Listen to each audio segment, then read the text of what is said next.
You're tuning into The Josh Bernstein Show, where liberalism is a mental disorder. And Josh is the cure. I see that you're a Bernie Sanders supporter. Absolutely. Do you know who superdelegates are? Yes, I know those are the 500 bot votes that Hilary has when we go to Philadelphia in July, so we have to overcome that deficit. The majority of people we asked did not know who superdelegates were. In the past, superdelegates adjusted their votes to match the popular vote, but they don't have to do that. The system is such that they can actually go against popular vote. The question is, how democratic is that? Welcome back to the program. So in just a little bit, we're going to be joined by Ken Crow, a longtime political activist and now author. He also runs the website Crow's Nest Politics, and he's come out with an explosive new book called Ego and a Tea Bag, a critical view of the Tea Party movement and what can be done in order to make it more viable and more successful. So we'll talk to him here in a little bit. But let's switch gears here a little bit. We all remember Hillary Clinton when she first started her campaign. And when she started her campaign, she immediately had around 300 or so delegates. And a lot of us said, gosh, there hasn't even been a vote yet. How can she all of a sudden, out of nowhere, come up with at least 300 delegates? Why does she already have a lead over everybody else? That seems unfair. Well, unfortunately, it is legal. There is a loophole that she has been using, and I'm going to break that down and explain it. But before I get into that, we all remember Margot Kidder, right? This was Lois Lane in Superman. She played Lois Lane in Superman. She's a Canadian, now an American citizen. She's a longtime Democratic Party activist, environmentalist. She was arrested in 2011 in front of Washington, D.C. for protesting the expansion of the Keystone Pipeline. So she's a rabble-rouser. She's definitely a Bernie Sanders supporter and more than likely an outright socialist from Hollywood.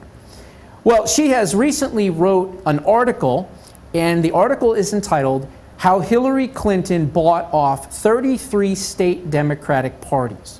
Okay? Very interesting article. As I said previously, Hillary Clinton started this contest with over 300 super delegates. Okay?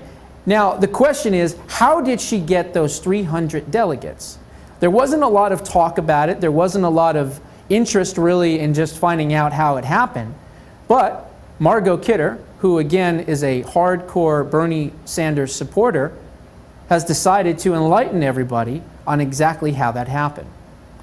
So according to her, she bought them. She actually bought and paid for 33 state representatives, Democratic Party representatives and operatives in 33 states. She paid them for their loyalty and their support.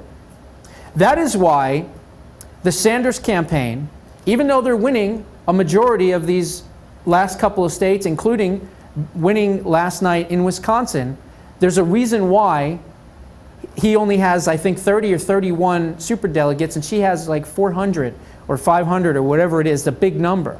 And the reason is because she set it up in the beginning. Now, did she know that maybe she was going to be indicted? She knew it was going to be a hard slog? I don't know. I can only imagine that because she basically fell to Barack Obama in 2008 by about 100 or so delegates, she said, not going to happen, not going to allow that to happen again. As a matter of fact, I know that she has some operatives from the 2008 campaign of Barack Obama working for her now in her campaign now for the presidency, including a couple of the people that were involved in making sure that the delegate math was favorable to her campaign. Now, here's what's interesting. If you noticed, as Bernie Sanders has been winning these states, there's been a lot of talk about, will the superdelegates switch? Will they decide that Hillary Clinton's not going to be the nominee, and will they decide to turn on her and go towards and support Bernie Sanders? I highly doubt they will. And the reason is because there's money involved, a lot of money.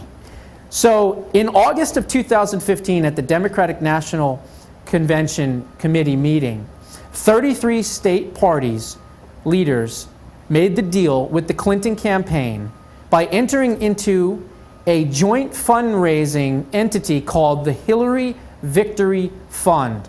Google the Hilary Victory Fund if you want to learn more about how she was able to pull this off.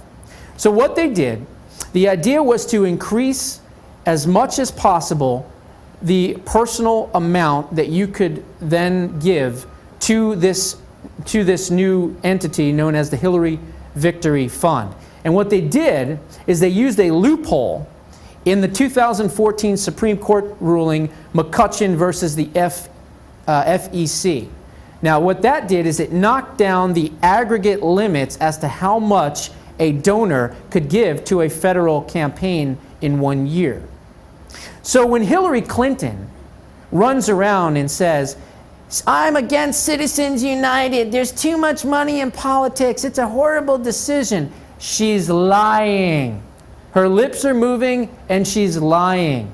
She is purposely saying that she's against campaign finance reform and Citizens United. Meanwhile, she's using it to her advantage in order to secure the Democratic nomination. So basically, when she's railing against these Citizens United and everything else, she doesn't mean it. She's pulling the wool over millions of Americans' eyes. So there are, again, 33 states. I'm not going to name all of the states because it's just no reason to do that.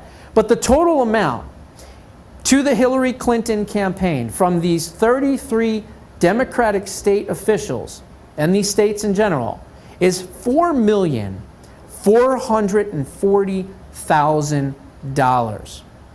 Now, what did Hillary Clinton do? She took about half of that, $2,263,000, and said, excuse me, DNC, here's your money. Make sure and support me and make sure that we keep everybody in line. And we're going to have our point person, Debbie Wasserpudel-Schultz, as I like to call her, making sure that we don't have a lot of debates on purpose so that the other candidates can't be heard. That is how Hillary Clinton is stealing the nomination from Bernie Sanders. But you're not going to hear that anywhere else except on the Josh Bernstein Show. We'll be right back with Ken Crow. You're tuning into the Josh Bernstein Show, where Josh covers the news the way the liberal media would not dare.